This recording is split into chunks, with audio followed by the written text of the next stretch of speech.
Nalanda university का इतिहास सोचो। एक ऐसी यूनिवर्सिटी जहां दुनिया के हर कोने से स्टूडेंट्स पढ़ने आते थे, जहां एडमिशन लेना इतना मुश्किल था कि हर 10 स्टूडेंट्स में से सिर्फ 2 या 3 ही पास हो पाते थे। और सबसे हैरानी की बात, इस यूनिवर्सिटी की लाइब्रेरी में इतनी बुक्स थी कि जब उससे आग लगाई गई तो वह कई महीनों तक जलती रही। आखिर कौन सी थी ये यूनिवर्सिटी, कैसे बनी और कैसे दुनिया की सबसे महान नॉलेज सेंटर बर्बाद हो गया? आज हम जानेंगे नालंदा यूनिवर्सिटी की पूरी कहानी। चैप्टर 1, नालंदा की शुरुआत। ये कहानी शुरू होती है लगभग 1600 साल पहले। आज के बिहार में एक जगह है जिसका नाम है नालंदा। इसी जगह पर 5वीं सेंचुरी के आसपास गुप्त एम्पायर के समय एक महान यूनिवर्सिटी बनाई गई। माना जाता है कि इसे कुमार गुप्त फर्स्ट ने एस्टैब्लिश करवाया था। उस समय भारत सिर्फ एक देश नहीं बल्कि नॉलेज का ग्लोबल सेंटर माना जाता था और नालंदा उस नॉलेज का दिल था। चैप्टर 2, नालंदा इतनी फेमस क्यों थी? आज हम किसी यूनिवर्सिटी की रैंकिंग देखते हैं, लेकिन उस समय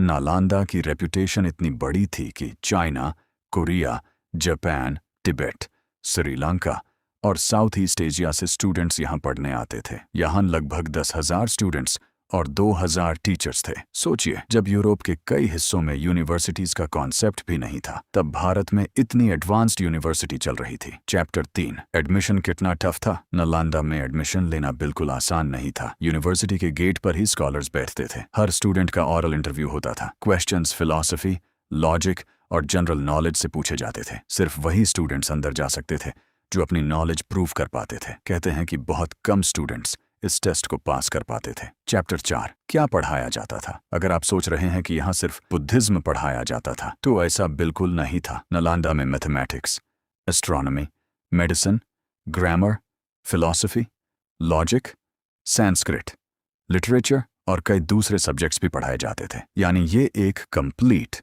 मल्टीडिसिप्लिनरी यूनिवर्सिटी थी। स्टूडेंट्स यहाँ सिर्फ किताब नहीं पढ़ते थे, डिबेट्स करते थे, रिसर्च करते थे और नए आइडियाज डेवलप करते थे। चैप्टर 5, नालंदा का कैंपस। नालंदा का कैंपस बहुत बड़ा था। इसमें classrooms, temples, meditation halls, hostels, gardens और लाइब्रेरीज थी। स्टूडेंट्स अलग अलग हॉस्टल्स में रहते थे। खाना और पढ़ाई की फैसिलिटीज भी बहुत अच्छी थी। यह अपने टाइम का एक कंप्लीट रेजिडेंशियल यूनिवर्सिटी कैंपस था। चैप्टर 6, सबसे बड़ी लाइब्रेरी। नालंदा की सबसे फेमस चीज थी उसकी लाइब्रेरी। इस लाइब्रेरी को 3 बेड बिल्डिंग्स में डिवाइड किया गया था। यहाँ लाखों हैंड रिटन मैन्युस्क्रिप्ट्स रखे जाते थे। साइंस, मेडिसिन, मैथमेटिक्स, रिलीजन और हिस्ट्री की अनमोल बुक्स यहाँ प्रिजर्व की जाती थी। उस समय प्रिंटिंग प्रेस नहीं थी। हर किताब हाथ से लिखी जाती थी, इसलिए हर मैन्युस्क्रिप्ट बहुत ही वैल्यूएबल होती थी। चैप्टर 7, दुनिया भर से स्कॉलर्स। चाइना के फेमस मंक xuanzang और यीजिंग भी नालंदा में पढ़ने आए थे। उन्होंने अपनी राइटिंग्स में नालंदा की बहुत तारीफ की। उनके रिकॉर्ड्स की वजह से ही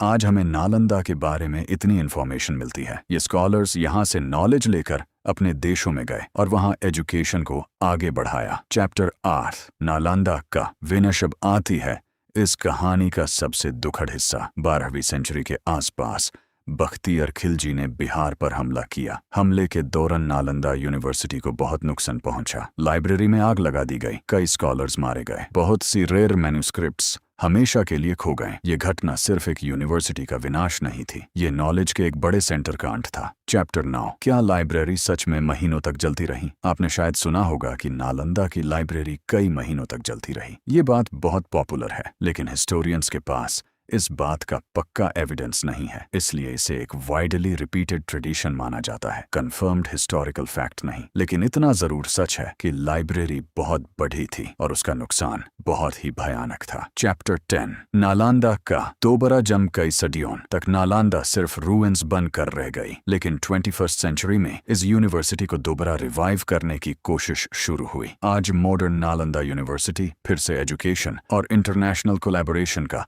एक इम्पोर्टेंट सेंटर बनने की तरफ बढ़ रही है। इसका पर्पस वही पुरानी लेगेसी को नए जमाने में आगे ले जाना है। नालंदा सिर्फ एक यूनिवर्सिटी नहीं थी, ये भारत की नॉलेज, रिसर्च और एजुकेशन की पहचान थी। ये हमें याद दिलाती है कि असली ताकत सिर्फ तलवार में नहीं बल्कि किताबों, रिसर्च और एजुकेशन में होती है। अगर नालंदा की कहानी आपको पसंद आई हो तो वीडियो को लाइक करिए, चैनल को सब्सक्राइब करिए और कमेंट्स में बताइए कि अगली हिस्ट्री स्टोरी किस टॉपिक पर देखना चाहेंगे। मिलते हैं अगली वीडियो में। धन्यवाद।